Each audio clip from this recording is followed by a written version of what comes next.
ചെറിയ മക്കൾക്ക് മൈദ ചേർത്ത ഭക്ഷണം കൊടുക്കാമോ ഇല്ലയോ? നമ്മുടെ കുട്ടികളുടെ ഭക്ഷണ കാര്യത്തിൽ അമ്മമാർക്കും രക്ഷിതാക്കൾക്കും എപ്പോഴും ആശങ്കയുണ്ട്. എന്നെപ്പോലെ നിങ്ങളും ഒരുപാട് ആലോചിച്ചിട്ടുണ്ടാവും. ഇത് പലരുടെയും ഒരു സംശയമാണ്. ഹായ്, ഞാൻ നാദിർ. കഴിഞ്ഞ 10 വർഷമായിട്ട് ഫുഡ് ഇൻഡസ്ട്രിയുമായിട്ട് ബന്ധപ്പെട്ട് വർക്ക് ചെയ്യുന്നു.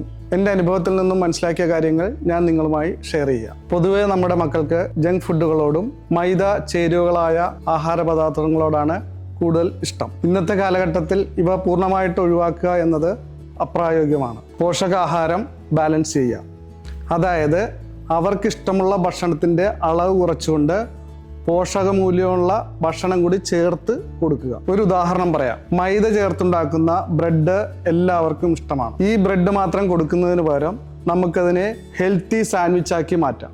അല്പം തക്കാളി, കുക്കമ്പർ, അതോടൊപ്പം മുട്ട, ചിക്കൻ ഇവ ചേർത്ത് രുചികരമായ ഒരു സാൻഡ്വിച്ച് ഉണ്ടാക്കി കൊടുക്കുക. ഇങ്ങനെ ചെയ്യുമ്പോൾ എന്ത് സംഭവിക്കും? ബ്രെഡിൽ അടങ്ങിയിരിക്കുന്ന മൈദയുടെ സ്വാധീനത്തെ ഈ പച്ചക്കറികളും നാരുകളും ഒരു പരിധിവരെ ബാലൻസ് ചെയ്യും. ഇത്തരത്തിലുള്ള ചെറിയ ചെറിയ കാര്യങ്ങൾ ശ്രദ്ധിച്ചാൽ അവർക്കിഷ്ടമുള്ള പോഷകാഹാരം നമ്മൾക്ക് നൽകാൻ കഴിയും. അതോടൊപ്പം അവരുടെ ഹെൽത്തിനെ ബാലൻസ് ചെയ്യാനും പറ്റും. ഇതുപോലെ നിങ്ങൾക്കറിയാവുന്ന ചെറിയ ചെറിയ ടിപ്സുകളും അറിവുകളും കമൻറ്റ് ചെയ്യുക. നമുക്ക് പരസ്പരം പഠിക്കാം, പങ്കുവെക്കാം.